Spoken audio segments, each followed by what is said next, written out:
Okay, अभी तक हम लोग काइनेमेटिक्स ऑफ सर्कुलर मोशन और डायनामिक्स ऑफ सर्कुलर मोशन के बारे में बात कर चुके हैं। तो बेसिक कहानी हमको सर्कुलर मोशन की समझ में आने लग गई है। आज की क्लास में जो लोग बात करने वाले हैं वो है थोड़ा रियल लाइफ केस, जहां पे हम लोग motion of vehicle on a circular track बात करेंगे, जहां हम डिफरेंट केस के बारे में बात करेंगे कि स्मूथ सरफेस पे कैसे स्मूथ सर्कुलर ट्रैक है कैसे मूव करना है, राइट। अगर रफ सर्कुलर ट्रैक है तो कैसे मूव करना है। अगर एक रोड है वो अगर किसी एंगल थीटा पे ऐसे वेंक्ड रोड है, ठीक है, तो उस पे कैसे मूव करना है, उन सब के बारे में हम लोग आज बात करने वाले हैं। तो काफी इंटरेस्टिंग कहानी है, ठीक है। तो जो मेन टॉपिक है वो है motion of a vehicle. Motion of a vehicle on a circular track.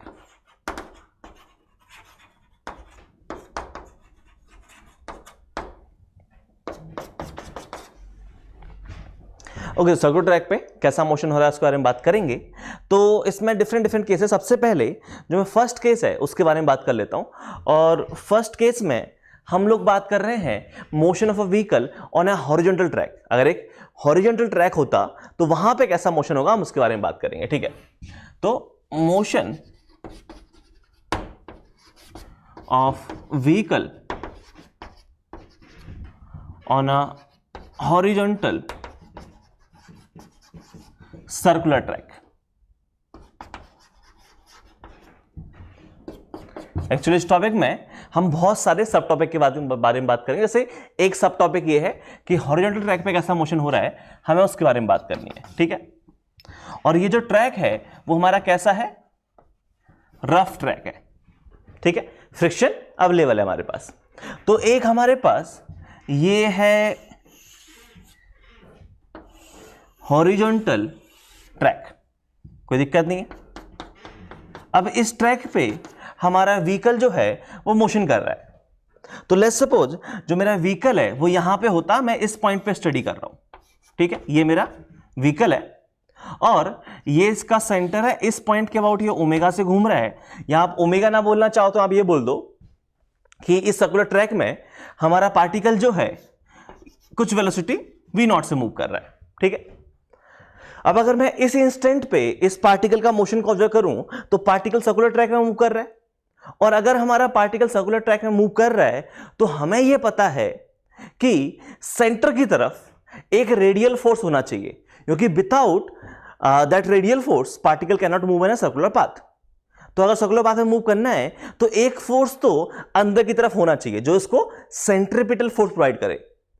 अब यहां पे इस पर्टिकुलर केस में रफ सरफेस है, देखो यहां पे ये कैसे रखा हुआ है, ये हमारा इस प्लेन में रखा हुआ है। मैं एक बार फिर से बुकलेट ले लेता हूं कि ये है हॉरिजॉन्टल प्लेन, ये हमारा व्हीकल मूव कर रहा है यहां पे। तो एन ऊपर लगेगा, एमजी नीचे लगेगा, राइट। एन लग जाएगा प्लेन के परपेंडिकुलर और एमजी जो है वो भी प्लेन के परपेंडिकुलर होगा। तो ये तो प्लेन के परपेंडिकुलर है, ये फोर्स तो रेडियल डायरेक्शन में एक्ट नहीं कर रहे।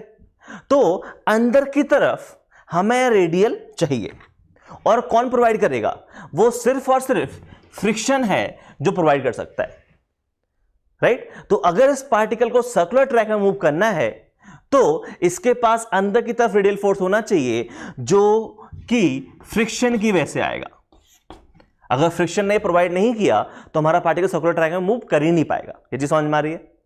तो यहां पे अगर मैं इसके मोशन की स्टडी करूं तो मुझे एक चीज तो ये समझ में आ रही है कि इस पर्टिकुलर केस में n की वैल्यू mg के बराबर है, राइट। वर्टिकल डायरेक्शन में तो पार्टिकल इक्विलिब्रियम में है और प्लेन में मूव कर रहा है सर्कुलर पाथ में। इसका मतलब जो हमारा रेडियल डायरेक्शन में फोर्स है कौन सा, F, वो हमारा mv² डिवाइड बाय r के इक्वल होना चाहिए। इसकी रेडियस कितनी है, r है, कोई दिक्कत नहीं है। तो ये दो इक्वेशंस हैं जो यहां पे फॉलो होंगी, बिल्कुल सही। अब क्या समझ में आ रहा है इससे आपको ये समझ में आ रहा है कि यहां से f की वैल्यू आ गई mv² बाय r, n की वैल्यू mg है। अब जरा एक चीज देखो, हमको ये तो पता ही है कि हमारा जो फ्रिक्शन है that should be less than और equal to mu n। Friction की वैल्यू है mv² by r, this should be less than और इक्वल टू म्यू, और n कितना है, mg है। और ध्यान से देखो m से m cancel, v square this is less than और equal to mu ji are, मतलब v इज लेस देन और equal to square root of mu ji are. मतलब ये है कि अगर पार्टिकल इस सर्कुलर ट्रैक में मूव करेगा तो पार्टिकल की जो स्पीड है वो लेस देन और equal to mu ji r आनी चाहिए। क्यों? क्योंकि सोच के देखो इस पर्टिकुलर केस में सेंट्रीपिटल कौन प्रोवाइड कर रहा है? फ्रिक्शन। और फ्रिक्शन की एक औकात होती है, लिमिट होती है, राइट? तो फ्रिक्शन एक लिमिट तक ही सेंट्रीपिटल फोर्स प्रोवाइड कर पाएगा। तो हम वही बात कर रहे हैं कि इसीलिए यहां पे वी की रेंज आई है कि अगर फ्रिक्शन मिनिमम वैल्यू से मैक्सिमम वैल्यू तक अलाई कर सकता है, राइट? मिनिमम वैल्यू फ्रिक्शन की क्या होगी? 0। तो अगर यहां ध्यान से देखो तो ये क्या लिखा हुआ है? ये लिखा हुआ है v इज ग्रेटर देन 0 और less than mu ji are. मतलब अगर पार्टिकल को सर्कुलर ट्रैक में मूव करना है on A horizontal circular track तो पार्टिकल की स्पीड 0 से म्यू जी आर के बीच में होनी चाहिए। ये चीज समझ पा रहे हो? कोई दिक्कत नहीं है, 0 से एक्चुअली बड़ी होनी चाहिए, ठीक है? तो यहां से जो आपका v मैक्स है वो कितना आ गया? वो आ गया आपका square root of mu ji r. तो पहली चीज तो मेरे को समझ में ही आ गई, बहुत ही सिंपल सा बेसिक सा मोशन था कि अगर एक हॉरिजॉन्टल ट्रैक में हमारे पार्टिकल को मूव करना है तो फ्रिक्शन जो है वो उसको सेंटीमीटर फोर्स प्रोवाइड कर रहा है, ठीक है? अब सोचो हमारा जो हॉरिजॉन्टल ट्रैक है वो स्मूथ भी तो सकता है, जो हमारा हॉरिजॉन्टल ट्रैक है वो स्मूथ हो सकता है। अगर हमारा हॉरिजॉन्टल ट्रैक स्मूथ हुआ तो क्या ये फ्रिक्शन आएगा? नहीं। और अगर ये फ्रिक्शन नहीं आएगा तो फिर पार्टिकल सर्कुलर पाथ में कैसे मूव करेगा, राइट? तो इस चीज को समझने के लिए आप समझो मोशन ऑफ अ साइक्लिस्ट। जब हम साइकिल चलाते हैं, जो साइकिलिस्ट, अगर तुमने ओलंपिक्स देखे होंगे तो वहां पे साइकिल रेस हो रही होती है, या तुमने मोटर बाइक रेस देखी होगी जहां पे जो पर्सन है वो मोटरसाइकिल को मूव कर रहा होता है ना सर्कुलर ट्रैक जहां पे उनको मुड़ना होता है, ठीक है? तो अगर इस चीज को समझना है कि मान लो सरफेस हमारी स्मूथ होती तो हम कैसे सर्कुलर पाथ में मूव कर सकते हैं, हम उस वाले केस की बात करते हैं। तो पहले मैं हटा देता हूं, ठीक है? अब मान लो हमारा स्मूथ सरफेस है तो उस केस में पार्टिकल कैसे मूव करेगा, तो वो है हमारा सेकंड वाला केस, ठीक है? तो हम जो नेक्स्ट बात करने वाले हैं, नेक्स्ट हम बात कर रहे हैं कि वहां पे जो सेंट्रीपिटल फोर्स आता है वो आता है, याद करो, वहां पे जो साइक्लिस्ट है वो बेंड हो जाता है, या जो मोटरसाइकिल चला रहा है वो बाइकर जो बेंड होता है। बेंड होने की वजह से वहां पे नॉर्मल फोर्स जो है वो आपको सेंट्रीपिटल फोर्स प्रोवाइड कर रहा होता है। क्या बोलना चाह रहा हूं अभी समझ में आएगा? तो इस चीज को समझने के लिए आपको समझना पड़ेगा bending of a vehicle. Bending of a vehicle, या इस चीज को आप समझ सकते हो मोशन ऑफ साइक्लिस्ट से, ठीक है? हमारे पास, और ये कैसा है, हमारे पास स्मूथ ट्रैक है। जो ट्रैक है वो आपका स्मूथ है। रफ होगा तो दिक्कत है ही नहीं आपको बेंड करने की, लेकिन सोचो अगर स्मूथ ट्रैक हुआ तो आपको बेंड होना पड़ेगा। फिर से हमारा हॉरिजॉन्टल ट्रैक है, इसके बारे में हम लोग बात कर रहे हैं, ये हमारा सेंटर है जिसके अबाउट हमारा पार्टिकल रोटेट कर रहा होगा, सर्कुलर पाथ में मूव कर रहा होगा। और यहां पे अगर मैं बात करूं तो आपने देखा होगा कि जो आपका साइक्लिस्ट है वो ऐसे कुछ बेंड होता है, ऐसे कुछ बेंड होता है, मतलब ये है कि नॉर्मल से कुछ एंगल थीटा बनाएगा। और अगर आप इसके एफबीडी की बात करोगे तो इसके एफबीडी में कौन कौन से फोर्स आ रहे हैं देख लेते हैं। तो इसके एफबीडी में यहां पे ध्यान से देखोगे तो नॉर्मल रिएक्शन ऐसे आएगा, mg आएगा नीचे की तरफ, और अगर आप नॉर्मल के दो कंपोनेंट करना चाहो तो नॉर्मल के इस बार दो कंपोनेंट होंगे। और ध्यान से देखो ये है n cos थीटा और ये है n sin थीटा। शायद आप ये चीज समझ पा रहे हो कि मेरा बेंड होने का फायदा क्या हुआ। बेंड होने का फायदा ये हुआ कि इस बार normal perpendicular to the plane नहीं आ रहा है, नॉर्मल किसी एंगल थीटा पे आ रहा है। ये था ट्रैक, ठीक है? इस ट्रैक पे पहले नॉर्मल ऐसा आ रहा था फर्स्ट केस में, लेकिन अगर मैं बेंड हो गया तो नॉर्मल ऐसा आएगा। अगर नॉर्मल ऐसा आएगा तो दो कंपोनेंट हो जाएंगे, एक वर्टिकल और एक आ जाएगा हमारे ट्रैक वाले प्लेन में, जो हमको क्या प्रोवाइड करेगा, सेंट्रीपिटल। ये जी समझ में आई। तो ये जो एफ सेंट्रीपिटल है वो अगर सरफेस स्मूथ हुई तो हम बेंड होके भी ले सकते हैं। और यहां पे ध्यान दो कि इस पर्टिकुलर केस में क्या कहानी बन रही है, तो यहां पे इक्वेशन लिखेंगे हम फिर से, और यहां पे क्या इक्वेशन बनेगी, तो बात करते हैं जो वर्टिकल कंपोनेंट है वो mg को बैलेंस करेगा, तो हम बोलेंगे कि जो n cos थीटा है वो हमारा mg को बैलेंस करना चाहिए, और ये जो हमारा कंपोनेंट है n sin थीटा ये आपको सेंट्रीपिटल फोर्स प्रोवाइड करेगा mv²/r। यहां पार्टिकल किससे मूव कर रहा है, वही है पार्टिकल वेलोसिटी v0 से मूव कर रहा है, और रेडियस कितनी है, r है, कोई दिक्कत नहीं है।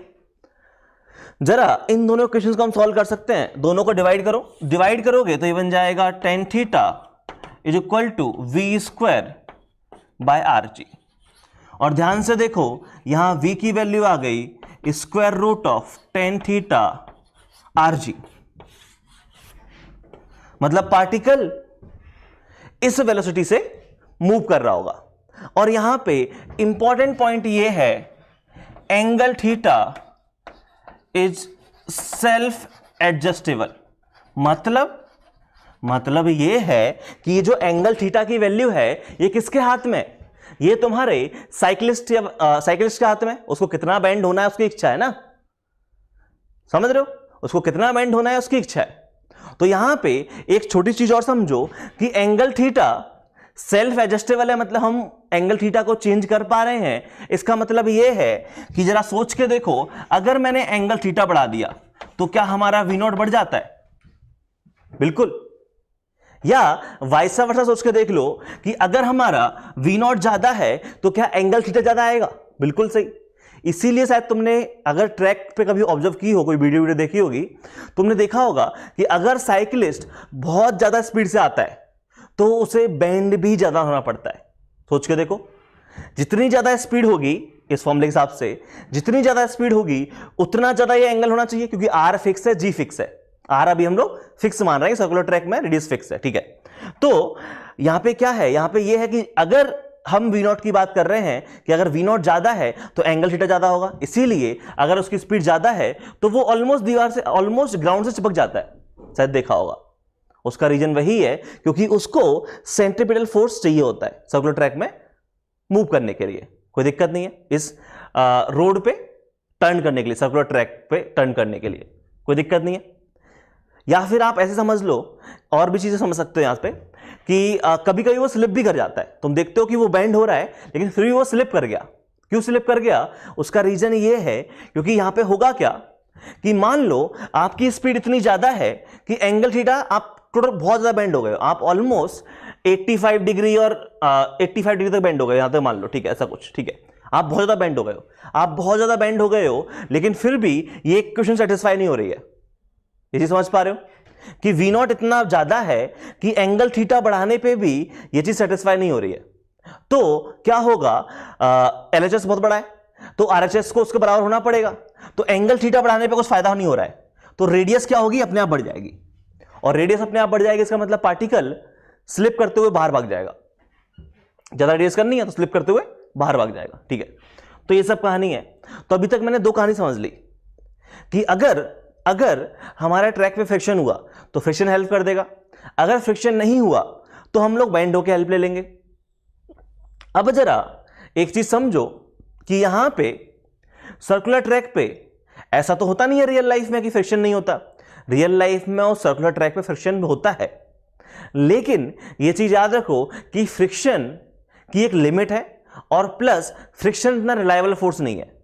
एक लिमिट है जिसके कारण वो 0 से F तक एक्ट कर पाएगा, और अगर फ्रिक्शन की एक लिमिट है तो हम उस पर कंप्लीटली रिलाय नहीं कर सकते कि मैं कितनी भी स्पीड से आऊं और टर्न कर लूंगा, फ्रिक्शन मेरे को टर्न करवा देगा, नहीं।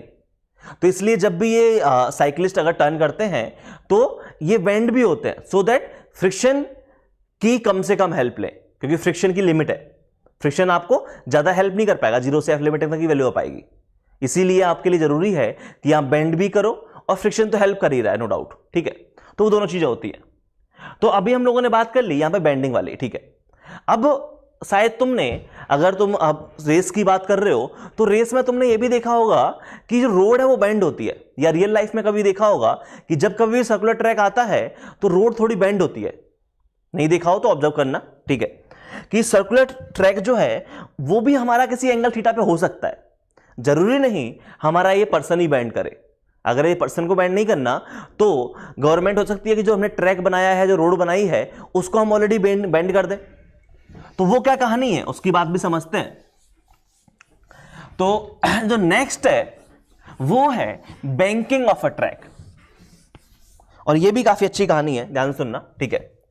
तो नेक्स्ट हम लोग किसके बारे में बात कर रहे हैं? नेक्स्ट हम लोग बात कर रहे हैं बैंकिंग ऑफ रोड, या जो भी आपके ट्रैक है, ठीक है। क्या होता है, अगर आप साइड व्यू देखोगे तो साइड व्यू ऐसा होता है कि ये आपका जो रोड है, ठीक है, ये हम साइड से देख रहे हैं, तो ऐसा कुछ सर्कुलर ट्रैक होता है। जरा ध्यान से देखो, ऐसा कुछ होगा। ये मैंने साइड से फोटो बनाया है, तो अगर आप साइड से देखोगे तो आपको दिखेगा कि रोड जो है इधर थोड़ी दबी हुई है, इधर थोड़ी उठी हुई है, किसी एंगल थीटा पे इंक्लाइन पे रोड होगी, ठीक है। तो इस केस में कैसा मोशन होता है हम उसके बारे में बात कर रहे हैं, ठीक है। और यहां पे हम लोग बात कर रहे हैं कि जो रोड है, मान लो हमारे पास कार है, तो कार बेंड तो कर नहीं सकती कार, ठीक है, तो हम बेंडिंग की बात नहीं कर रहे, ठीक है। और मान लेते हैं अभी के लिए कि यहां पे फ्रिक्शन भी नहीं होता। यहां पे अभी जो मैं केस की बात कर रहा हूं, मैं बात कर रहा हूं स्मूथ रोड की। अगर हमारा जो ट्रैक है वो स्मूथ होता तो क्या होता, रफ होगा तो क्या होगा उसके बारे में बात करेंगे, टेंशन कोई नहीं है, ठीक है। लेकिन हम सबसे पहले बात करना चाहेंगे स्मूथ ट्रैक के बारे में, कि अगर स्मूथ ट्रैक होता और हम कार को मूव कर रहे हैं, तो कार को मूव कर रहे हैं तो कार बेंड नहीं हो सकती, तो बेंडिंग भी नहीं हो पा रही है और फ्रिक्शन भी नहीं है, फ्रिक्शन भी नहीं है, बेंडिंग भी नहीं है, ठीक है। तो अब कैसे सेंट्रीपिटल फोर्स आएगा? तो यहां जरा सोच के देखो कि अगर आपकी कार यहां मूव कर रही है, अगर आपकी कार यहां कहीं मूव कर रही है इस ट्रैक पे, ठीक है, तो उसका सर्कल ऐसा कुछ होगा। क्या कहना चाह रहा हूं मैं, एक अलग से फिगर बनाता हूं, ठीक है। इसी फिगर को आप ऐसे सोच सकते हो, जरा साइड व्यू देखते हैं। तो अगर मैं इसका साइड व्यू देखूं तो साइड से मुझे क्या दिख रहा होगा, साइड से दिख रहा होगा कि ये हमारा एक ट्रैक है, ठीक है। यहां पे जो हमारा व्हीकल है वो रखा हुआ है और ये एंगल थीटा है, और ये जो व्हीकल है वो हमारा इस सर्कुलर ट्रैक में मूव करता है। ध्यान दो, सोच पा रहे हो? ये वाली रेडियस आएगी, है ना, कोई दिक्कत नहीं है, ठीक है। तो अब ये वाली रेडियस आएगी, तो अब यहां पे आप कैसे मोशन की स्टडी करोगे? तो यहां पे इसका एफबीडी बनाते हैं, एफबीडी बनाते हैं, तो अगर ये एंगल थीटा है तो नॉर्मल फोर्स यहां पे आएगा, इधर नॉर्मल फोर्स, और ये नीचे की तरफ लग रहा होगा एक mg, कोई दिक्कत नहीं है। और यहां पे ध्यान से देखो, इस नॉर्मल के दो कंपोनेंट होंगे। अगर ये एंगल थीटा है तो ये वर्टिकल के साथ ये एंगल भी थीटा होगा। नॉर्मल के दो कंपोनेंट आ जाएंगे, एक n cos थीटा और एक n sin थीटा। मतलब इस केस में जो n cos थीटा है वो हमारा mg को बैलेंस कर रहा होगा, और जो हमारा n sin थीटा है वो हमें mv square by r provide कर रहा होगा। देखने में ये जो इक्वेशंस हैं वो सेम लग रही हैं जैसे बेंडिंग ऑफ रोड में थी, लेकिन थोड़ा सा डिफरेंस है। क्या डिफरेंस अभी समझाऊंगा। अभी पहले क्वेश्चन को सॉल्व करता हूं मैं। यहां क्वेश्चन को सॉल्व करूंगा तो यहां से आ गया tan theta is equal to v square by r g, मतलब वी नॉट की वैल्यू आ जाएगी tan थीटा आर जी। और यहां पे जो डिफरेंस है वो डिफरेंस ये है कि ये एंगल थीटा फिक्स है। जरा सोच के देखो, ये जो एंगल थीटा है इज फिक्स्ड, क्योंकि ये रोड है, ये किस एंगल थीटा पे है वो तो फिक्स कर दी ना। एक बार आपने रोड बना दी तो एंगल फिक्स हो गया। ये ट्रैक किस एंगल पे आपने बेंड किया हुआ है, तो ये एंगल थीटा फिक्स है। तो जो बेंडिंग ऑफ अ व्हीकल और बैंकिंग ऑफ रोड में डिफरेंस क्या है कि बेंडिंग ऑफ व्हीकल में हम एंगल थीटा चेंज कर सकते हैं, हमारी मर्जी है, बट यहां पे हम एंगल थीटा चेंज नहीं कर पा रहे। इसका मतलब क्या हुआ? इसका मतलब यह हुआ कि अगर मैं यहां पे वी नॉट की वैल्यू देखूं तो वो आ गई है tan थीटा आर जी, और अगर ट्रैक फिक्स है तो ट्रैक की रेडियस फिक्स है, ट्रैक की रेडियस फिक्स है, जी की वैल्यू फिक्स है और एंगल थीटा ही फिक्स है। तो क्या ये जो वैल्यू आ रही है ये कांस्टेंट आ रही है, या ये बोल दो कि वी नॉट जो है उसकी एक फिक्स वैल्यू आ रही है। मतलब आपको सर्कुलर ट्रैक पे मूव करना है तो आपकी जो स्पीड है वो एग्जैक्टली tan थीटा आरजी होनी चाहिए। सोच के देखो, बैंकिंग ऑफ ट्रैक में अगर स्पीड आपने कम या ज्यादा कर ली, जैसे आपकी स्पीड है मान लो 20 किलोमीटर पर आवर, कम स्पीड है, तो आपको कम बेंड करना पड़ रहा था, ठीक है, बेंडिंग ऑफ व्हीकल की बात कर रहा हूं मैं। और अगर आपकी स्पीड है 40 किलोमीटर पर आवर तो आपको ज्यादा बेंड करना पड़ रहा है। अगर आपकी स्पीड है 90 किलोमीटर पर आवर तो आपको और ज्यादा बेंड करना पड़ रहा था, राइट। तो वहां पे आप अपनी स्पीड चेंज कर पा रहे थे, लेकिन इस ट्रैक पे आप अपनी स्पीड चेंज नहीं कर पाओगे। यहां पे फिक्स है, tan थीटा फिक्स है, r फिक्स है, g फिक्स है। मतलब आपको अगर इस सर्कुलर ट्रैक पे मूव करना है तो आपकी speed exactly square root of tan theta r g होनी चाहिए, अदरवाइज दिक्कत आ जाएगी। ये जी समझ पा रहे हो? तो वही डिफरेंस है कि इस केस में हमारा tan थीटा जो v नॉट है वो फिक्स है। अब सवाल ये आता है कि सर रियल लाइफ में ऐसा नहीं होता। रियल लाइफ में तो हमने देखा है कि रोड बेंड होती है, बिल्कुल बेंड होती है ना, एक तरफ दबी हुई है, एक तरफ फूटी हुई है। हमने banking of road real life में देखा है, और हम उस सर्कुलर ट्रैक पे मूव कर पाते हैं, हम वहां पे टर्न ले पाते हैं, हम तो स्लिप नहीं करते। और ऐसा तो होता नहीं है कि जब हम लोग टर्न ले रहे हैं तो हमारी स्पीड फिक्स है। मान लो रोड बनाई गई है 40 किलोमीटर पर आवर के लिए, तो मैं 40 किलोमीटर पर आवर से स्पीड चला रहा हूं, मेरी स्पीड कभी 20 भी जाती है, कभी 60 भी जाती है, लेकिन टर्न तो मैं फिर भी ले पाता हूं। तो ये कैसे पॉसिबल है? तो ध्यान दो कि ये हमने बात की है स्मूथ ट्रैक के लिए। स्मूथ ट्रैक में अगर आपको मूव करना है, बैंक और रोड आपने बैंक कर रखा है, तो आपको square root of tan theta r g, जिसकी वैल्यू लेट्स सपोज अगर 40 किलोमीटर पर आवर आ रही है तो आपको 40 किलोमीटर पर आवर से ही मूव करना पड़ेगा। थोड़ा भी कम या थोड़ा भी ज्यादा करोगे स्लिप कर जाओगे। लेकिन रियल लाइफ में ट्रैक हमारा स्मूथ नहीं होता है। रियल लाइफ में ये ट्रैक है वो कैसा होता है, वहां फ्रिक्शन होता है, रफ सरफेस होती है। और फ्रिक्शन और रफ सरफेस होती है तो मान लो अगर tan थीटा आरजी से वैल्यू कम हुई तो फ्रिक्शन उसको एडजस्ट कर लेगा, ज्यादा हुई तो भी फ्रिक्शन एडजस्ट कर लेता है।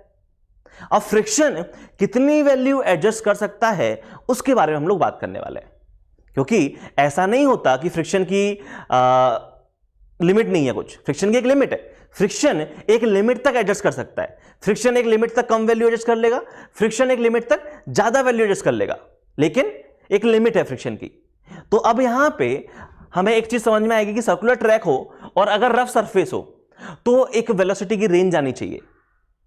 अगर कम स्पीड हुई तो फ्रिक्शन ने सपोर्ट कर दिया, ठीक है, अगर ज्यादा स्पीड हुई तो फ्रिक्शन ने अपोज कर दिया। तो ये वाली जो कहानी है वो हम बात करने वाले हैं कि अगर हमारा ये ट्रैक जो है वो कैसा होता, रफ होता, तो वहां पे क्या कहानी होती है, हम उसके बारे में बात कर रहे हैं। चले, कोई दिक्कत नहीं है। तो बैंकिंग ऑफ अ रोड, ठीक है, इस बार हम लोग बात करेंगे रफ ट्रैक के लिए, और ये कहानी थोड़ी इंटरेस्टिंग होगी, ध्यान से सुनना। तो हमारा ट्रैक कैसा है, हम लोग बात कर रहे हैं यहां पे रफ ट्रैक। इस टॉपिक को हम इस नाम से भी जानते हैं कि मैक्सिमम और minimum velocity of a vehicle to move on a rough bank track.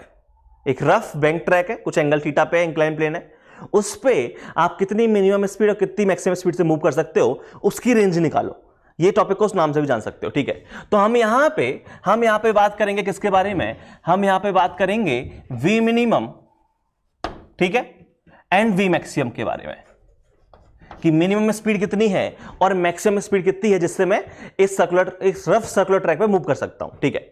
तो मान लो मैं सबसे पहले सॉल्व कर रहा हूं, क्या सबसे पहले मैं सॉल्व कर रहा हूं वी मैक्सिमम के लिए सॉल्व कर रहा हूं कि मैक्सिमम स्पीड कितनी हो सकती है।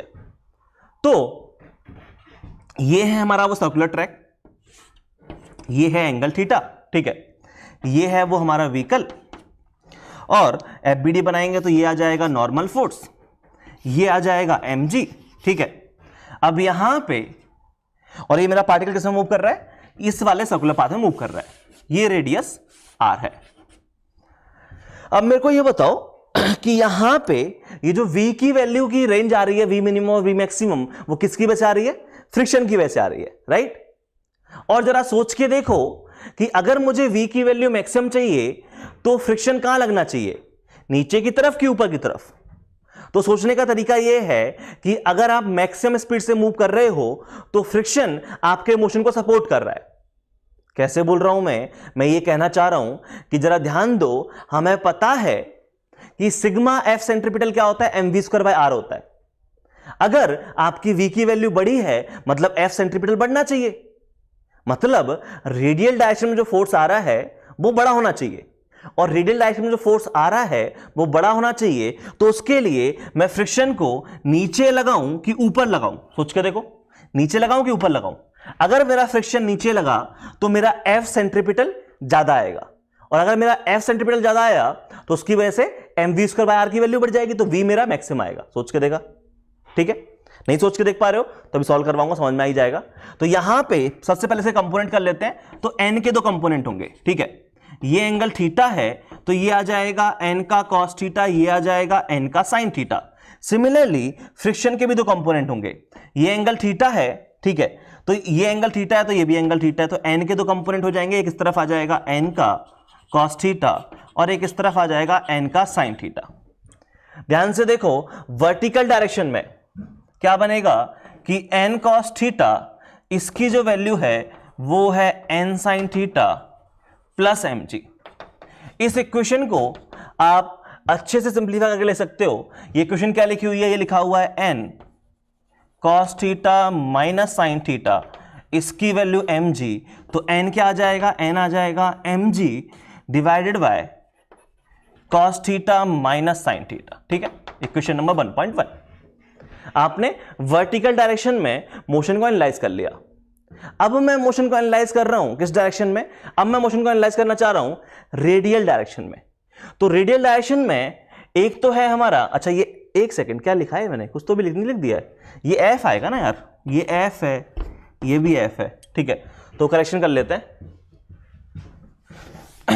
तो इक्वेशन क्या बनी है, इक्वेशन में फिर से लिख रहा हूं, ठीक है। तो यहां पे वर्टिकल डायरेक्शन में जो इक्वेशन बन जाएगी वो बन जाएगी कि n cos थीटा, इसकी वैल्यू है f sin theta plus mg, ठीक है। और आपको पता है f की वैल्यू कितनी है, f की वैल्यू है म्यू इंटू n, कोई दिक्कत नहीं है। और जो थर्ड इक्वेशन है, थर्ड इक्वेशन क्या है, थर्ड इक्वेशन है कि ये जो अंदर वाला फोर्स है वो आपको सेंट्रीपिटल प्रोवाइड कर रहा होगा, कोई दिक्कत नहीं है। तो सबसे पहले मैं इन दोनों को सिंप्लीफाई कर लेता हूं। तो मैं f की वैल्यू क्यों ना यहां पुट कर दूं, अगर मैं f की वैल्यू यहां पुट कर दूं तो ये सिंप्लीफाई करके क्या बन जाएगा, क्वेश्चन नंबर 1 एंड 2 की हेल्प से, कि ये बन जाएगा n cos theta is equal to mu n sin theta plus mg, ठीक है। तो यहां से n को इस तरफ भेज दो तो ये हो जाएगा cos theta minus mu sin theta, इसकी वैल्यू mg। तो आपको यहां से n की वैल्यू मिल जाएगी कितना, mg divided bye cos theta minus mu sin theta. ये मेरी n की वैल्यू आ गई। इक्वेशन नंबर 1.1 लिख देते हैं, ठीक है, या 3 लिख देते हैं, कोई दिक्कत नहीं है। अब मुझे अभी भी फर्दर सॉल्व करना है, मैं सॉल्व करने का ट्राई कर रहा हूं, ठीक है। इसके बाद मुझे रेडियल डायरेक्शन में इक्वेशन लिखनी है। अब रेडियल डायरेक्शन में इक्वेशन लिखनी है तो कैसे लिखेंगे, तो सुनते हैं।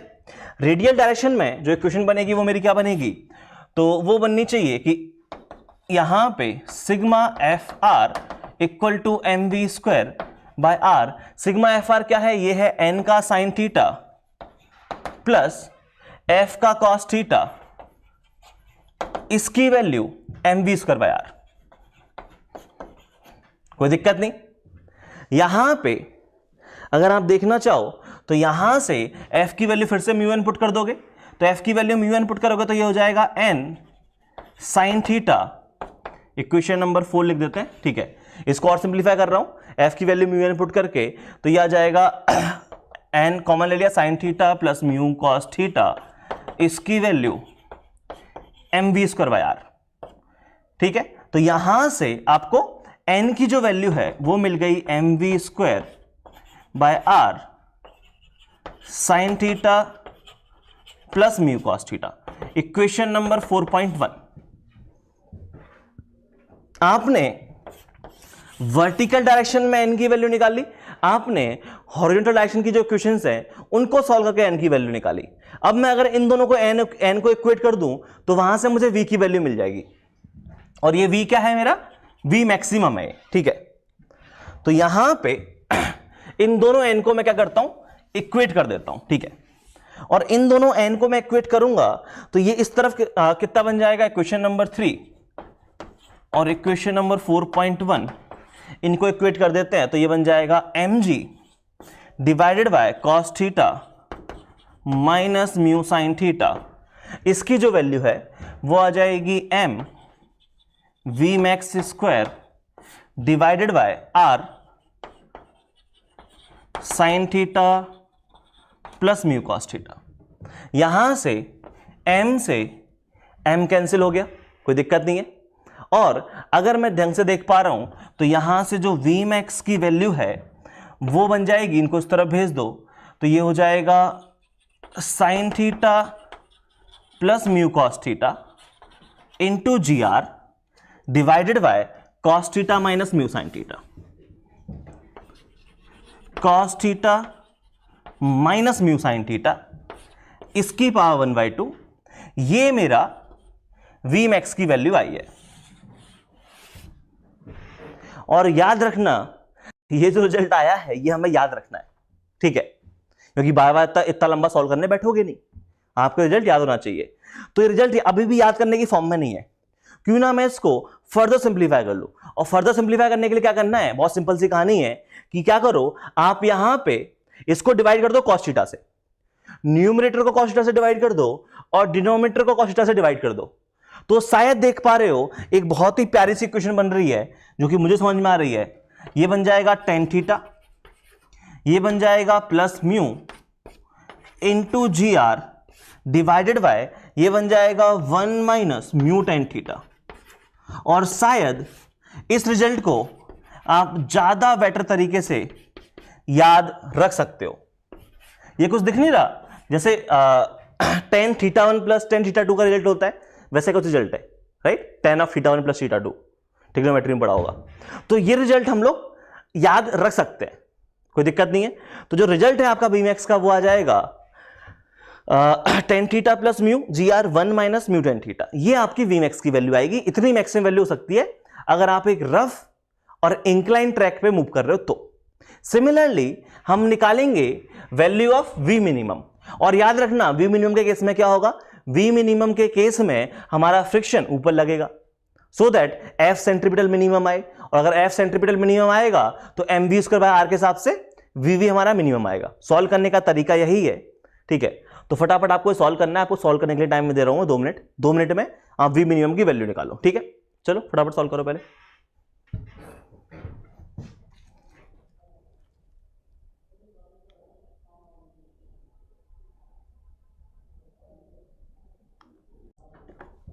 चलो आई थिंक सॉल्व कर लिया होगा, ठीक है।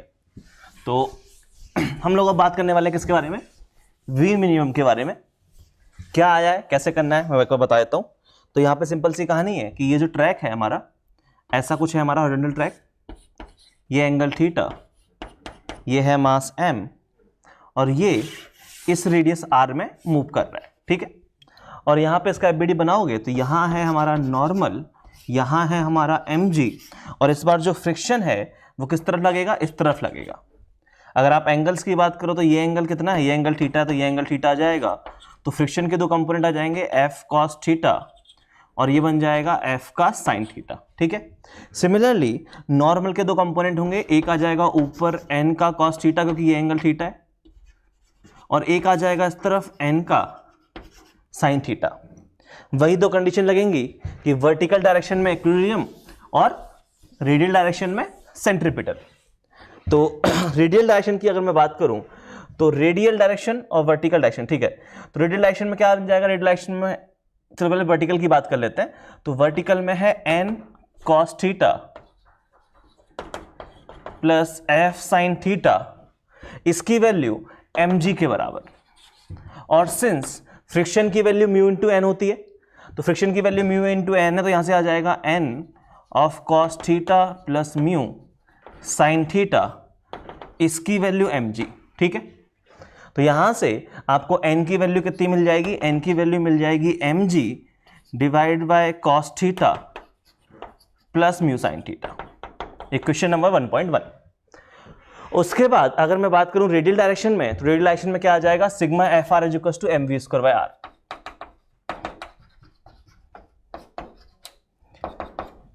रेडियल डायरेक्शन में सिग्मा एफ आर कितना है, N sine theta minus F cos theta, तो N sine theta minus F cos theta, इसकी value M we square by R. तो यहां से एफ की वैल्यू म्यू एन पुट कर दो। ठीक है, क्योंकि हम लोग मैक्सिमम मिनिमम की बात कर रहे हैं तो लिमिटिंग ही लग रहा होगा, तो एफ की वैल्यू म्यू एन हो जाएगा, तो यह आ जाएगा N of sine theta minus mu cos theta, इसकी value M we square by R. तो यहां से एन की जो वैल्यू है वो आ जाएगी m we square by r sine theta minus mu cos theta, equation number 2.1। और ये जो v है वो कैसा है, v मिनिमम है, यहां पे कोई दिक्कत नहीं है। ठीक है, तो ये हमारे n की दो वैल्यू आ गई। इन दोनों वैल्यू से क्या करता हूं मैं, इक्वेट कर देता हूं, और ये हम लोग सॉल्व कर रहे हैं किसके लिए, v मिनिमम के लिए। तो इन दोनों को क्या करता हूं मैं, इक्वेट कर देता हूं, और इन दोनों को इक्वेट करेंगे तो क्या कहानी बनेगी, तो ये लिखा हुआ है mg plus cos theta plus mu sine theta, तो ये आ जाएगा equation number 1.1 is equal to equation number 2.1। इस तरफ था mg divided by cos theta plus mu sine theta, और वो है m we square, v minimum square divided by r sine theta minus mu cos theta. ठीक है, तो ध्यान से देखो, m से m कैंसिल हो गया, यहां से जो v मिनिमम स्क्वायर की वैल्यू आ गई है तो वो कितनी आ जाएगी, वो आ जाएगी जी आर, ये आ जाएगा sine theta minus mu cos theta divided by cos theta plus mu sine theta, ऊपर है मल्टीप्लाई में जी आर, इसकी पावर 1/2। ये जो वैल्यू आई है वो आपकी वैल्यू आई है किसकी, v मिनिमम की, कोई दिक्कत नहीं है। और अगर इसको भी आप डिवाइड कर दो किससे, इसको आप डिवाइड कर दो कॉस थीटा से, तो ये भी काफी अच्छा टर्म बन जाएगा। क्या बन रहा है देखते हैं, तो यहां से इसको अगर मैं डिवाइड कर दूं तो यहां से जो आपका v मिनिमम है वो बन जाएगा tan theta minus mu multiply by g r divided by 1 plus mu tan theta. और ये रिजल्ट भी आपको काफी इजीली याद हो जाएगा। आई थिंक समझ पा रहे हो, ये दोनों रिजल्ट्स वही हैं, एक टेन थीटा प्लस 1, एक ten of theta 1 plus theta 2, एक है ten of theta 1 minus theta 2, उसी फॉर्म के हैं अप्रोक्सीमेटली। दोनों रिजल्ट्स को याद करना बहुत आसान है। ध्यान से देखो, वी मैक्सिमम के केस में फ्रिक्शन ने सपोर्ट किया है, वी मिनिमम के केस में फ्रिक्शन ने अपोज किया है। या पर्सनली मैं रिजल्ट ऐसे याद रखता हूं कि अगर हम बी मैक्सिमम की बात कर रहे हैं तो बी मैक्सिमम का स्क्वायर मतलब क्या है कि न्यूमरेटर बड़ा होगा डिनोमिनेटर छोटा होगा, तो न्यूमरेटर में ऊपर प्लस है नीचे माइनस है ना, हम बी मैक्सिमम की बात कर रहे हैं। और अगर मैं बात कर रहा हूं वी मिनिमम की, तो वी मिनिमम में न्यूमरेटर छोटा डिनोमिनेटर बड़ा, न्यूमरेटर छोटा मतलब ऊपर माइनस, डिनोमिनेटर बड़ा मतलब नीचे प्लस। ध्यान से देखो, वैसे ही लिखा हुआ है। इस तरीके से रिजल्ट्स याद रख सकते हो, ठीक है। और तो यहां से आपकी जो v की जो रेंज है वो ये आ गई है। मतलब अगर आपके पार्टिकल को सर्कुलर ट्रैक पे मूव करना है जो कि किसी एंगल थीटा पे इंक्लाइंड है और रफ है, तो इन दो वैल्यूज के बीच में उसकी स्पीड हो सकती है। तो क्या बना फाइनली रिजल्ट्स देखते हैं। तो हमने यहां पे देखा कि अगर आप सर्कुलर ट्रैक पे मूव कर रहे हो तो जो आपकी v की वैल्यू है जिससे पार्टिकल को मूव करना चाहिए वो है v मिनिमम। v मिनिमम कितना है ये देखते हैं, तो ये बन जाएगा v मिनिमम। तो ऊपर कैसा होना चाहिए, न्यूमरेटर छोटा होना चाहिए, इसलिए माइनस आएगा, तो टेन थीटा माइनस म्यू जी आर, नीचे प्लस आएगा 1 प्लस म्यू टेन थीटा। और v मैक्सिमम है तो न्यूमरेटर बड़ा होना चाहिए, तो ऊपर प्लस आएगा, तो टेन थीटा प्लस म्यू जी आर और नीचे क्या होना चाहिए, नीचे वाला टर्म डिनोमिनेटर छोटा होना चाहिए, तो डिनोमिनेटर छोटा मतलब 1 माइनस म्यू टेन थीटा। और ध्यान से देखो ये रिजल्ट लिखे मैंने सामने जो लिखे, तो आप ऐसे याद कर सकते हो, आपकी इच्छा है, लेकिन याद दोनों रिजल्ट्स होने चाहिए आपको। बाकी यहां पे एक चीज और समझो कि इसमें आप स्पेशल केसेस की भी बात कर सकते हो। स्पेशल केसेस क्या है कि यहां पे अगर मैं एंगल थीटा को, फर्स्ट स्पेशल केस जो है, अगर मैं एंगल थीटा को 0 कर दूं, एंगल थीटा को 0 कर रहे हैं तो क्या ये रफ हॉरिजॉन्टल ट्रैक नहीं हो गया है? याद करो, रफ हॉरिजॉन्टल ट्रैक जो कि हमने क्लास की स्टार्टिंग में सबसे पहले इसी के बारे में बात की थी। और अगर ये रफ हॉरिजॉन्टल ट्रैक है तो यहां पे आप जरा निकालो क्या वैल्यू आएगी, जो रेंज है वी की। तो वी की जो रेंज है वो बन जाएगी यहां पे टेन थीटा को टेन थीटा की वैल्यू कितनी हो जाएगी, 0 हो जाएगी, क्योंकि एंगल 0 डिग्री है। तो ये बन जाएगा कितना, ऊपर बन जाएगा माइनस म्यू जी आर कुछ बनेगा। तो निगेटिव तो हो नहीं सकता, राइट? ये जो टर्म है वो निगेटिव हो नहीं सकता, और इस तरफ बन जाएगा प्लस म्यू जी आर। तो ये टर्म नेगेटिव नहीं हो सकता, मतलब v की वैल्यू मिनिमम क्या होगी, 0 होगी, क्योंकि टर्म नेगेटिव नहीं हो सकता। तो यहां पे जो v की रेंज है, ध्यान से देखो, वो है 0 से लेके म्यू जी आर। और क्या जब हमने स्टार्टिंग में स्टडी की थी तो क्या इसकी रेंज 0 से लेके म्यू जी आर आती थी? वही आती थी। समझ पा रहे हो? देन एक और स्पेशल केस की बात कर सकते हो कि मान लो आप बात कर रहे हो कि यहां पे म्यू की वैल्यू 0 होती, आप बात कर रहे हो कि म्यू की वैल्यू 0 होती, मतलब स्मूथ बैंक्ड रोड की बात कर रहे हो, ठीक है? तो स्मूथ है, तो यहां पे अगर आप बात करोगे तो म्यू की वैल्यू 0 पुट कर दो तो कितना बन जाएगा, ये बन जाएगा टेन थीटा जी आर, ये मिनिमम वैल्यू, और मैक्सिमम वैल्यू बात करोगे तो वो भी टेन थीटा जी आर। मतलब आपकी जो v की वैल्यू है वो सिर्फ एक ही वैल्यू आएगी, मिनिमम और मैक्सिमम सेम है, मतलब एक ही सिंगल वैल्यू ले रहा है। और क्या है वो सिंगल वैल्यू, टेन थीटा जी आर। तो अगेन जो भी हमने केसेस की स्टडी की है वो सारे केस कहीं ना कहीं इसके इस रिजल्ट के अंदर आ चुके हैं। समझ पा रहे हो? और याद रखना इस टॉपिक से जो क्वेश्चंस आएंगे वो क्वेश्चन मेनली फॉर्मूला बेस्ड ही आएंगे, कि आपको एंगल थीटा दिया हुआ है, म्यू दिया हुआ है, वी की रेंज पूछ ली, ठीक है, या आपको हॉरिजॉन्टल ट्रैक पे मूव करवा दिया, या आपको बैंक रोड पे मूव करवा दिया, स्मूथ थी उस रोड पे। तो जो भी क्वेश्चन आएंगे वो फॉर्मूला बेस्ड ही क्वेश्चन आएंगे। तो कुछ फॉर्मूला बेस्ड क्वेश्चन मैं लिख रहा हूं जो कि आप नॉर्मली सॉल्व कर लोगे, एग्जांपल्स देने की जरूरत है नहीं, तो मैं क्वेश्चन लिख रहा हूं वो आपको सॉल्व करने हैं, ठीक? ओके, सामने 3-4 क्वेश्चन लिखे हुए हैं, ठीक है, काफी सिंपल क्वेश्चन है, सारे क्वेश्चन फॉर्मूला बेस्ड है। फर्स्ट क्वेश्चन में क्या है, फर्स्ट क्वेश्चन में रेडियस 50 मीटर गिवन है, वेलोसिटी जो है पार्टिकल की वो है 20 मीटर पर सेकंड, जिससे पार्टिकल मूव कर रहा है, ठीक है। तो यहां पे और म्यू की वैल्यू 0 है, तो जो साइक्लिस्ट है उसको बाइंड करना पड़ेगा, तो बोला गया है जो कितना एंगल बाइंड किया है उस एंगल की वैल्यू निकालनी है, ठीक है। ये है बैंकिंग ऑफ रोड से क्वेश्चन, एक रोड है वो किसी एंगल थीटा पे बैंक्ड है, आपको उसकी रेडियस गिवन है, जिस रेडियस में हमारी कार मूव करने वाली है, ठीक है, और आपको पार्टिकल की वेलोसिटी गिवन है, ठीक है, आपको निकालना ही है एंगल थीटा कितना है। देन ये क्वेश्चन है जहां पे आपको रेडियस गिवन है, आपको एंगल बैंकिंग एंगल गिवन है और म्यू गिवन है, आपको वी मिनिमम और वी मैक्सिमम निकालना है फॉर्मूला यूज करके, ठीक है।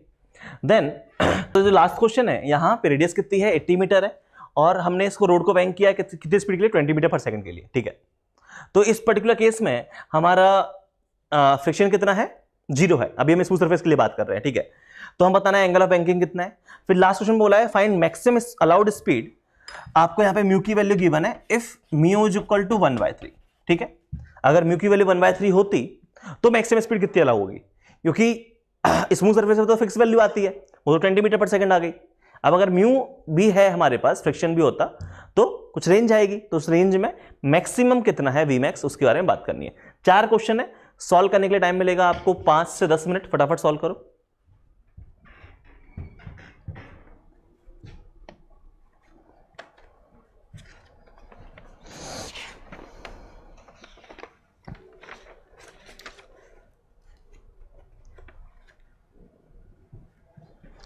चलो आई थिंक सॉल्व कर लिए होंगे।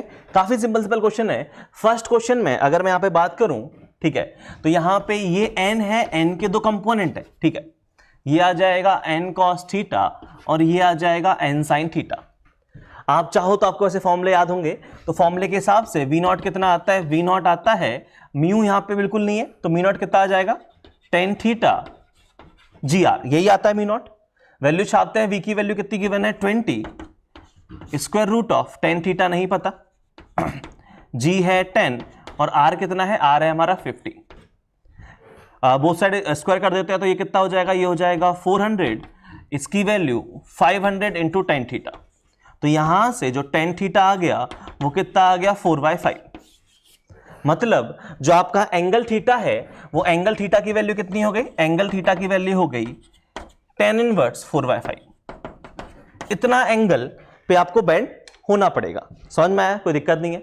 उसके बाद हम बात कर रहे हैं नेक्स्ट क्वेश्चन के बारे में। नेक्स्ट क्वेश्चन में क्या है, नेक्स्ट क्वेश्चन में भी सेम कहानी है। यहां पे हमने कुछ एंगल थीटा पे इसको रोड को बेंड किया है, तो यहां भी क्या कहानी बनती है, यहां बनता है v naught is equal to root tan theta ji r, यही बनता है रिजल्ट। बस यहां पर थीटा फिक्स होता है, उससे पहले वाले में थीटा हमारा सेल्फ एडजस्टेबल था। तो फिर से वैल्यू छाप देते हैं। तो पहले तो v नॉट की वैल्यू लिखो कितनी है, तो v नॉट की वैल्यू इसमें 5/18 का मल्टीप्लाई कर दो, सो दैट मीटर पर सेकंड में आ जाएगा, सेम यूनिट में होना चाहिए। तो ये कितना लिखा हुआ है, ये लिखा हुआ है 15 मीटर पर सेकंड। तो ये हो जाएगा कितना, बोथ साइड स्क्वायर कर दो तो ये हो जाएगा 15 स्क्वायर, इसकी वैल्यू tan थीटा, g की वैल्यू 10, r की वैल्यू 20। ये लिखा हुआ है, यहां से कितना आ जाएगा, ये आ जाएगा 15 into 15 divide by 10 into 20। Divisible है 5 से, ये है 3, ये है 2 और ये हो जाएगा 3 और ये हो जाएगा 4। तो कितना बन गया, तो यहां ये है tan थीटा, तो यहां से जो tan थीटा की वैल्यू है वो आ गई कितनी, 9/8। तो एंगल थीटा कितना आ जाएगा, tan इनवर्स 9/8, ये आंसर होना चाहिए। कोई दिक्कत नहीं है, काफी सिंपल क्वेश्चन है, फॉर्मूला बेस्ड। ऐसे ही हमारा लास्ट क्वेश्चन है, ये भी फॉर्मूला बेस्ड ही है। तो अगर मैं v की रेंज की बात करूं तो v की जो रेंज है वो क्या आती है, वो आती है, ये आ जाएगा tan theta minus mu ji r divided by 1 plus mu tan theta, इसकी पावर 1/2। ये होता है हमारा v मिनिमम, और जो v मैक्सिमम है वो आता है हमारा tan theta plus mu into g r divide by 1 minus mu tan theta. Value छाप देते हैं, सब कुछ तो गिवन है ये, ठीक है। वैल्यू छाप के इसका आंसर आ जाएंगे। वैसे निकालना चाहो तो मैं चलो निकाल के बता देता हूं। तो यहां पे tan थीटा कितना है, 1/4 है, ठीक है, और म्यू कितना है, 4/10 है। तो म्यू 4/10 बोलता 2/5 लिखा हुआ है, म्यू की वैल्यू है 2/5। तो यहां से ये बन जाएगा 1/4 माइनस 2/5 इंटू 10, आर की वैल्यू कितनी है, इसकी वैल्यू भी 10 है, डिवाइड बाय 1 प्लस म्यू कितना है, ये है 2/5 इंटू tan थीटा कितना है, tan थीटा है 1/4। कोई दिक्कत नहीं है, ठीक है, इसकी पावर 1/2। इसको फर्दर सॉल्व करते हैं। ये कितना हो जाएगा, ये हो जाएगा तुम्हारा 5 माइनस 8, एक्चुअली निगेटिव आ रहा है, ये कुछ टर्म निगेटिव बन रहा है, तो स्क्वायर रूट में नेगेटिव तो हो नहीं सकता। तो अगर ध्यान से देखोगे तो जो v मिनिमम की वैल्यू है वो कितनी आ जाएगी, 0 आ जाएगी। ये चीज समझ पा रहे हो, क्योंकि ये जो टर्म है वो निगेटिव हो नहीं सकता। अब अगर मैं मैक्सिमम की बात करूं तो मैक्सिमम वाले टर्म की बात कर लेते हैं, तो कितना हो जाएगा, ये हो जाएगा 1/4 plus 2/5 into 100 divided by 1 minus mu tan theta, तो 1 माइनस 2/5 इंटू 1/4। ये कितना हो जाएगा, ये हो जाएगा यहाँ पे 5 प्लस 8 13 बाय 20 इंटू 5, तो ये हो जाएगा 13/20 इंटू 100 डिवाइडेड बाय, ये कितना हो गया, ये है 1 माइनस 1/10, तो 9/10 हो जाएगा। कोई दिक्कत नहीं है, इसको थोड़ा और ढंग से सॉल्व कर लेते हैं। ये लिखा हुआ है कितना, 5, तो ये हो जाएगा 65, ठीक है। तो ये हो जाएगा 65 इंटू 10 डिवाइड बाय 9, ऐसा कुछ होना चाहिए। तो ऐसे कुछ आंसर्स आएंगे। बेसिकली फॉर्मूला बेस्ड क्वेश्चन है, फॉर्मूले वैल्यूज पुट करो और आंसर निकालो, कोई बड़ी बात नहीं है। उसके बाद हम लोग बात कर रहे हैं लास्ट क्वेश्चन के बारे में। लास्ट क्वेश्चन में क्या कहानी है, लास्ट क्वेश्चन में हमसे बात की गई है कि हमने रोड को बेंड किया है कुछ एंगल थीटा के लिए और सरफेस कैसी है, स्मूथ है। अगर सरफेस स्मूथ है तो उस केस में tan theta is equal to कितना आता है, तो यहां पे जो वी नॉट की वैल्यू है वो आ जाती है square root of tan theta ji R. ये है 20 का स्क्वायर, इसकी value tan theta into G into R. G कितना है 10 है, आर कितना है 80 है। ये कितना लिखा हुआ है 400 डिवाइड बाय 800, तो यहां से टेन थीटा की वैल्यू कितनी आ गई 1/2। मतलब जो आपका एंगल थीटा है वो आ जाएगा tan इनवर्स 1/2। कोई दिक्कत नहीं है। सिमिलरली लास्ट केस में मैक्सिमम अलाउड स्पीड निकालना है, तो मैक्सिमम अलाउड स्पीड कैसे निकालेंगे, फिर से वही कहानी कि फॉर्मूले में वैल्यूज को पुट करो और सॉल्व करो। तो जो वी मैक्स होता है वो कितना होता है, वो होता है tan theta plus mu into g r divide by 1 minus mu tan theta. ठीक है, tan थीटा कितना है अभी निकाला है 1/2 है, म्यू कितना है 1/3 है, तो ये आ जाएगा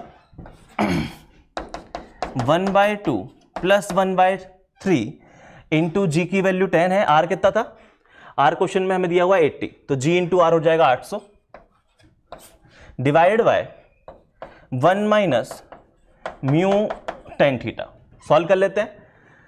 ये कितना लिखा हुआ है, ये लिखा हुआ है हमारा 5/6, तो 5/6 इंटू 800 डिवाइडेड बाय ये कितना लिखा हुआ है 1 माइनस 1/6, तो ये भी कितना आ जाएगा 5/6 आ जाएगा। ठीक है, तो ये कैंसिल हो गया, आंसर कितना आ गया √800, और √800 हो जाएगा 400 इंटू 2, बोले तो 20√2 मीटर पर सेकेंड। ऐसा कुछ इसका आंसर आना चाहिए, कोई दिक्कत नहीं है। तो इस तरीके से इन क्वेश्चंस को हमें सॉल्व करना है। चलो चलो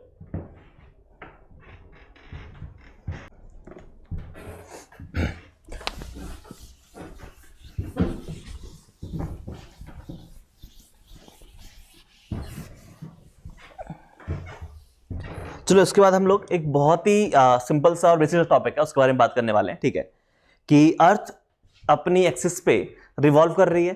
ठीक है, उसकी वजह से अगर हम अर्थ पे कोई ऑब्जेक्ट को अगर मैं ऑब्जर्व करूं तो उस ऑब्जेक्ट का मोशन कैसा हो रहा होगा, और अगर मुझे उस ऑब्जेक्ट का वेट निकालना है, नॉर्मल रिलेशन निकालना है, फ्रिक्शन निकालना है, तो वो कैसे निकालेंगे उसके बारे में बात करेंगे हम लोग। ठीक है, तो हम लोग बात कर रहे हैं इफेक्ट ऑफ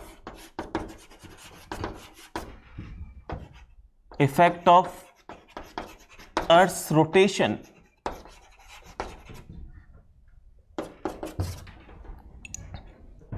कि हमारे पास ये अर्थ है। ठीक है, ये अर्थ अपनी एक्सिस पे रिवॉल्व कर रही है, कोई दिक्कत नहीं है। ये है हमारा इसका सेंटर। अब हम यहां पे अगर मैं किसी भी एक पॉइंट को ऑब्जर्व करूं, लेट्स सपोज ये पॉइंट है जिसको मुझे ऑब्जर्व करना है, एक पार्टिकल है यहां पे, मुझे इस पार्टिकल को यहां पे ऑब्जर्व करना है। तो ये कुछ एंगल थीटा पे है पार्टिकल, क्योंकि ये हमारा इक्वेटर हो जाएगा, ये हमारा पोल है। ठीक है, तो कुछ एंगल थीटा पे ये हमारा पार्टिकल है, कोई दिक्कत नहीं है। अब हमें इस पार्टिकल के बारे में बात करनी है, तो आपको ये चीज देख के समझ में आ रही होगी कि अर्थ रिवॉल्व कर रही है, क्या उसकी वजह से ये पार्टिकल इस सर्कल में सर्कुलर मोशन कर रहा होगा, इस सर्कल में, ये चीज समझ पा रहे हो, ऐसा कुछ घूम रहा होगा।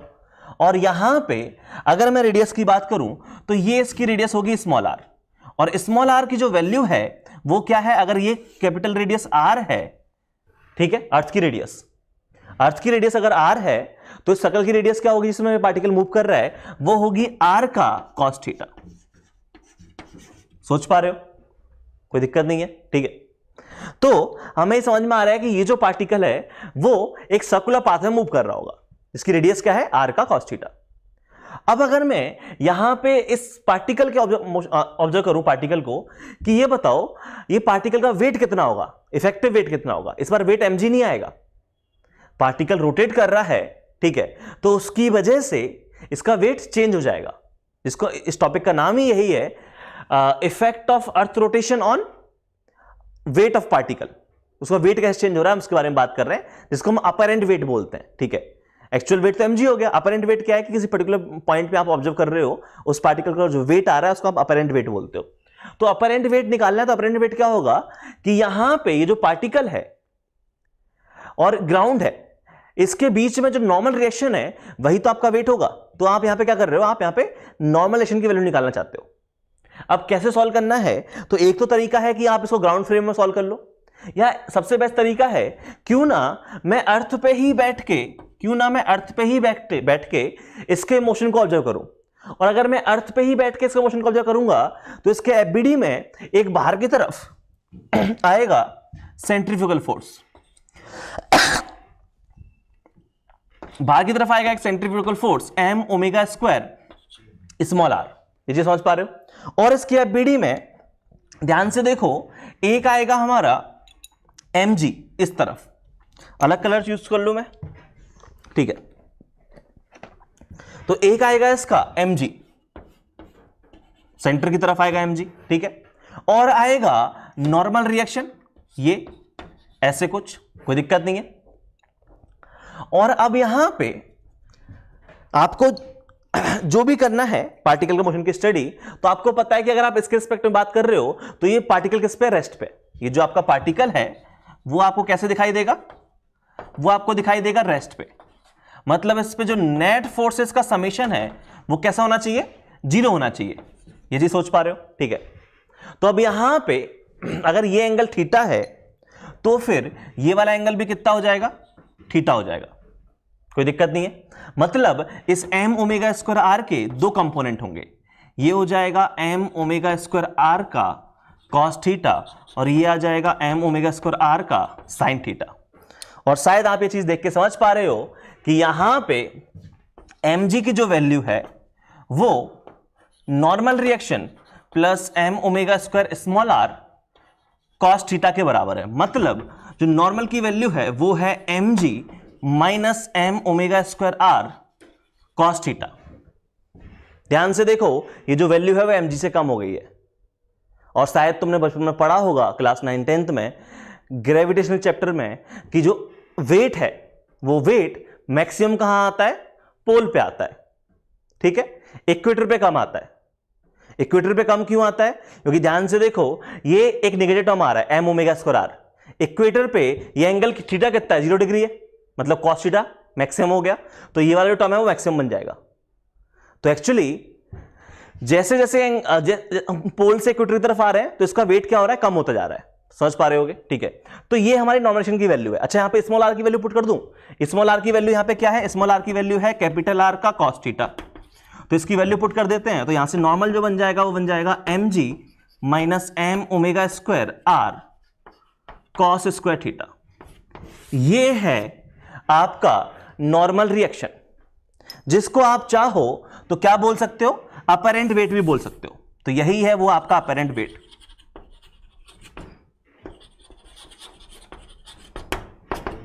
तो अगर आप इस पॉइंट पे पार्टिकल का वेट निकालना चाहते हो किसी भी एंगल थीटा पे, तो उसका जो वेट आएगा वो कितना आ जाएगा, वो आ जाएगा mg minus m omega square r cos square theta. ये आता है इसका वेट। तो इस तरह तो फोर्स बैलेंस हो गए। अच्छा, ये जो m omega square r sin theta है इसको कौन बैलेंस कर रहा होगा, तो इसको बैलेंस करने के लिए यहां पे एक फ्रिक्शन फोर्स आ रहा होगा। तो ये जो फ्रिक्शन फोर्स है वो आपका m omega square small r sin theta, इसकी वैल्यू हो जाएगी m omega square capital R cos theta sin theta. ये बैलेंस कर लेगा। समझ पा रहे हो। तो इतनी सी कहानी है कि अगर मैं ये टॉपिक एक्चुअली ग्रेविटेशनल मोशन में वापस से आएगा ये टॉपिक जो है, बट यहां भी हम लोग बता देते हैं इसको कि अगर अर्थ रिवॉल्व कर रही है तो ये पार्टिकल जो सर्कुलर पाथ में मूव कर रहा है, और ये सर्कुलर पाथ में मूव कर रहा है तो उसकी वजह से होगा क्या, यहां जो नॉर्मल रिएक्शन की वैल्यू है वो mg नहीं आएगी, नॉर्मल रिएक्शन की वैल्यू mg से कुछ छोटी आएगी, कोई दिक्कत नहीं है। तो अर्थ की रोटेशन की वजह से ये जो पार्टिकल है इसका वेट चेंज होता है, कोई दिक्कत नहीं है, और वेट इस तरीके से चेंज हो रहा है। अब ये जो क्वेश्चन है, ये क्वेश्चन कैसे क्वेश्चन पूछ सकते हैं, तो बहुत ही सिंपल सा क्वेश्चन पूछ सकते हैं तुमसे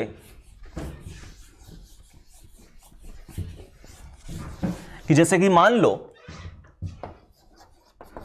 कि यहां पे जो वेट है, वेट ऑन नॉर्थ पोल,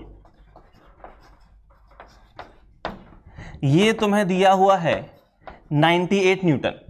जी की वैल्यू कितनी लेनी है? 9.8 लेनी है इस केस में, ठीक है। तो वेट ऑन नॉर्थ पोल तुम्हें कितना गिवन है? 98 Newton. Find wait at equator. आपको इक्वेटर पे उस बॉडी का वेट बताना है।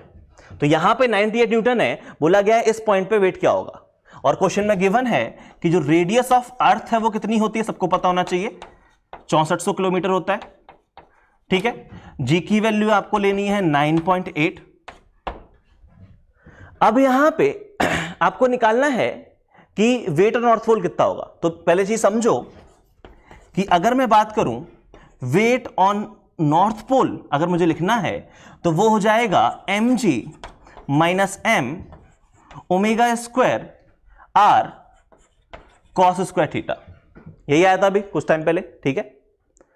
तो यहां पे अगर मैं बात कर रहा हूं पोल, तो पोल के लिए ये कितना हो गया? 0 हो गया, because angle theta is equal to 90 degree at poles. ये समझ पा रहे हो? तो जो वेट ऑन पोल है वो कितना आ जाएगा? वो आ जाएगा mg। कोई दिक्कत नहीं है। ये है वेट ऑन पोल, जिसकी वैल्यू आपको क्वेश्चन में कितनी दी हुई है? 98 न्यूटन दी हुई है। अच्छी बात है। अब आपको वेट निकालना है कहां पे? इक्वेटर पे वेट निकालना है। तो इक्वेटर पे जो वेट है वो क्या आ जाएगा? तो वेट ऑन इक्वेटर ये आ जाएगा mg minus m omega square r cos square theta, और जो एंगल थीटा है वो 90 डिग्री है फॉर इक्वेटर, सॉरी 0 डिग्री है, 90 तो पोल के लिए था। तो 0 डिग्री पुट कर दो, तो यहां से इसकी जो वैल्यू है वो आ जाएगी mg minus m omega square r। ये आपका वेट आएगा इक्वेटर पे। और ये वेट निकालने के लिए आपको ओमेगा पता होना चाहिए कि अर्थ किस ओमेगा से मूव कर रही है। आपको mg की वैल्यू पता है, आपको m की वैल्यू पता है, ठीक है। बस r भी आपको पता है, आपको बस ओमेगा चाहिए। और अगर मैं ओमेगा ऑफ अर्थ की बात करूं तो ये आपको समझ में आना चाहिए कि ओमेगा कितना आ जाएगा? ये आ जाएगा आपका 2 pi divide by time period. सोच के देखो, टाइम पीरियड क्या होता है? 2 पाई बाय ओमेगा होता है। तो ओमेगा क्या आ गया? 2 पाई बाय टाइम पीरियड। और टाइम पीरियड आपको किस में चाहिए? सेकंड में चाहिए। तो ये आ जाएगा 2 पाई, टाइम पीरियड सेकंड में चाहिए, तो एक्चुअली 24 आवर्स है, इसको सेकंड में कन्वर्ट कर लो, तो 60 इंटू 60 से मल्टीप्लाई कर दो, इतना आपका ओमेगा होगा। समझ पा रहे हो? तो यहां पे ओमेगा की वैल्यू छाप दो, ठीक है। यहां पे रेडियस की वैल्यू आपको पता ही है, ओमेगा की वैल्यू पता ही है आपको, m की वैल्यू पता ही है। m की वैल्यू कितनी है? 10। g की वैल्यू mg की वैल्यू 98, तो m की वैल्यू कितनी होगी? 10 होगी। और mg की वैल्यू पता ही है। ये सारी वैल्यू छापोगे तो जो आपका आंसर है वो एक्चुअली 98 से थोड़ा कम आएगा। एक बार सॉल्व करके देख लेना, जितना मेरे हिसाब से आंसर आना चाहिए वो आना चाहिए 97.66, ऐसा कुछ आना चाहिए। कोई दिक्कत नहीं है। तो ये कहानी है, ठीक है। और आई थिंक ये जो कहानी है वो आपको समझ में आ गई होगी, ठीक है। तो आज की क्लास में हमने बेसिक कहानियों के बारे में बात की कि motion of a vehicle on a circular track, on a circular road, या किसी हम कर्व में मूव कर रहे हैं तो वहां एक जो सर्कुलर आर्क आ रही है वहां पे कैसा मोशन हो रहा है उसके बारे में हम लोगों ने बात की, ठीक है। काफी हद तक फॉर्मूला बेस्ड कहानी है, तो आपको फॉर्मूले सारे समझ में आने चाहिए कि कैसे निकाले हैं, और याद भी रहने चाहिए, सो दैट आप जल्दी आंसर निकाल पाओ। कोई दिक्कत नहीं है। चलो, इसके बाद अब हम लोग जो नेक्स्ट बात करेंगे वो काफी इंपॉर्टेंट टॉपिक है, जहां पे हम लोग वर्क के बारे में भी बात करेंगे, एनर्जी के बारे में भी बात करेंगे, और हम लोग सर्कुलर मोशन के बारे में भी बात करेंगे।